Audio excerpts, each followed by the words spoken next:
Hey everyone, it's Flak and welcome to another trailer analysis. And how about that trailer? It's been a long time since I was this hyped for a Battlefield game. Now before we hop into a frame-by-frame breakdown of everything in the new trailer, let's recap everything we know about the Pacific expansion so far. To begin, the first two maps, Iwo Jima and Pacific Storm, kick off on October 31st. The other announced map, a remake of Wake Island, drops sometime in December. For this video, I'll talk about all the weapons, vehicles, and other goodies as we take a close look at the new trailer. And with that said, let's get started. To start, the soldier here is standing on the deck of an LST transport. This type of ship saw service in both European and Pacific theaters. In the background, we can see the beaches of the Pacific Storm map, along with several smaller Higgins boats. To the left of the frame, we get a brief look at an American aircraft carrier, probably a Yorktown class based on the superstructure design. These were some of the most celebrated ships in the American fleet, and their crewmen served valiantly in naval combat. The soldier here is wearing an M1C helmet, which was generally issued to paratroopers. The camouflage design also isn't really accurate, but he does have a map of the Pacific bound to his helmet. The soldier in the background appears to be wearing some sort of vest or life preserver. The next shot reveals a Japanese soldier at attention. He's holding a Type 99 Arisaka rifle, which is one of the weapons confirmed to drop with the launch of Battlefield 5's Pacific expansion. You can see the Imperial Seal of Japan on the barrel here, which is actually a pretty cool detail considering it was defaced on most weapons after the end of the war. Meanwhile, in the background, a Zero takes off and we can spot a Type 97 medium tank. As a heads up for this video, I'm not really going to delve into uniforms here, as most are artistic interpretations. That said, this helmet is a field cap with neck flaps to protect the soldier from the withering Pacific sun. If you pay close attention to the Arisaka rifle I mentioned earlier, you'll notice there's a fold-out monopod.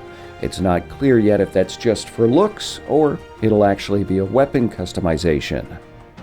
Next, we can see Higgins boats launch from the LST while a Vought F4U Corsair speeds off towards the beaches.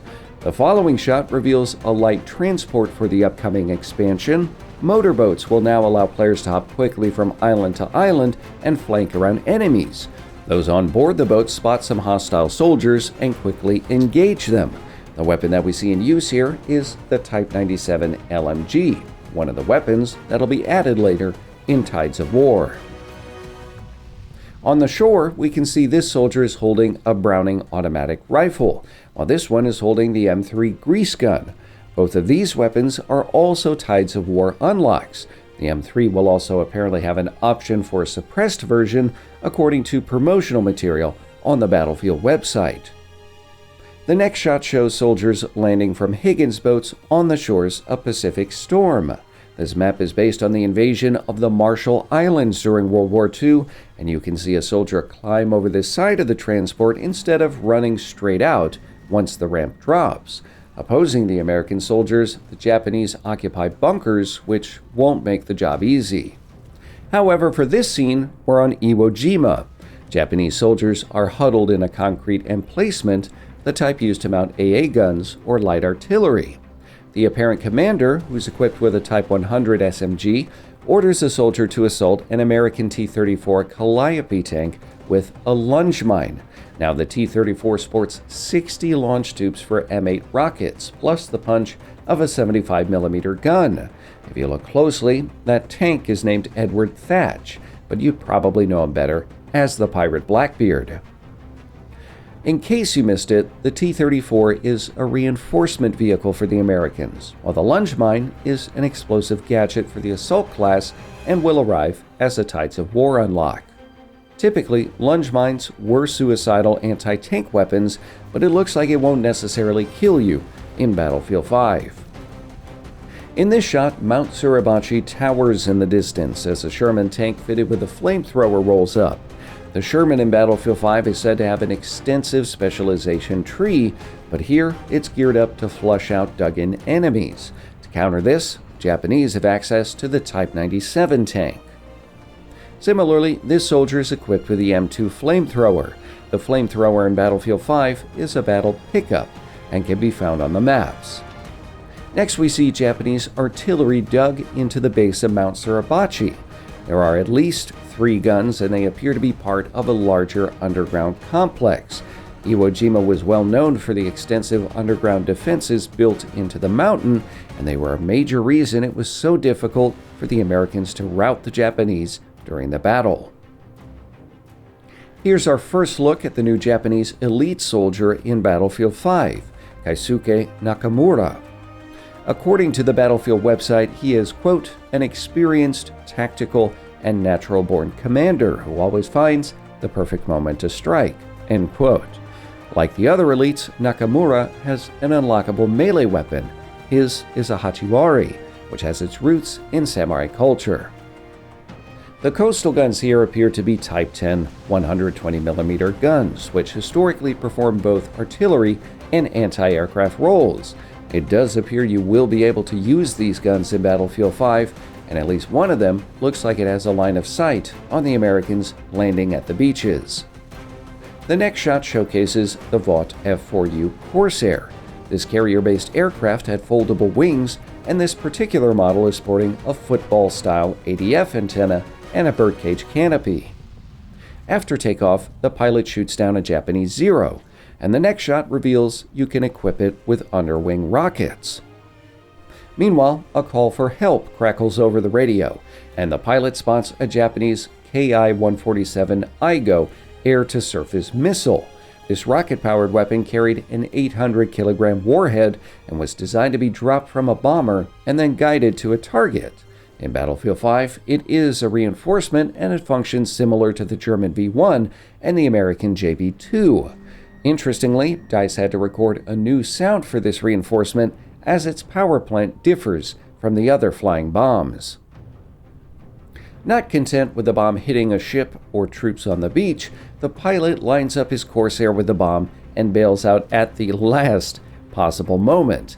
Theoretically, you can do this in Battlefield 5 if you're in the right place at the right time, but it is incredibly difficult. In the next few shots, the Americans were clearly distracted by that explosion, and they failed to notice the appearance of a Japanese soldier behind them who draws a katana. The katana in Battlefield 5 is the second battle pickup on the new maps, and it appears to be a one-hit kill with very limited range. Although this American soldier is meeting his end right here, he does appear to be wearing a P-44 cap. Meanwhile, this is our first glimpse of the Browning M1919A6. This light machine gun will be available to players from October 31st. The next couple of shots give us an up-close and personal look at the black sand beaches of Iwo Jima as the American forces struggle to make headway.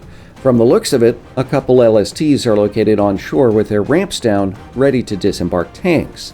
It's absolute pandemonium here, and it resembles the Battlefield games that we know and love. In the background of this shot, there is an amphibious LVT clawing its way into the Japanese lines. Its counterpart is the Kami, which unfortunately doesn't make an appearance in the trailer. Both are said to have deep specialization trees, so don't expect them all to look like this. Although it's been spotted a few times up to this point, this is our first close-up look of the new M1 Garand semi-automatic rifle arriving with the expansion. It is available from the get-go, and it's part of the arsenal for the assault class. Here we get a brief glimpse of the new American elite in Battlefield 5, named Jack Culver. A veteran of the European theater, Culver's unique melee weapon is the escape axe. And fun fact, both of the new elites for the Pacific expansion are toting some form of body armor. It is, of course, purely visual, but Culver is wearing a flak jacket, while Nakamura is wearing a more rigid metal vest. Not content to be outdressed by anyone, this soldier is wearing either a slouch or cowboy hat and sunglasses. As we hear the telltale ping of the M1, the Japanese soldier grabs a lunge mine and charges at the American soldier. This would suggest that the mine can in fact be used against infantry as well as vehicles, so expect plenty of memes once this gadget drops. Meanwhile, this scene reveals another new Japanese squad reinforcement, a version of the Type 97, equipped with turret-mounted rockets. In addition to road-killing 2 enemies, it also features some impressive camouflage.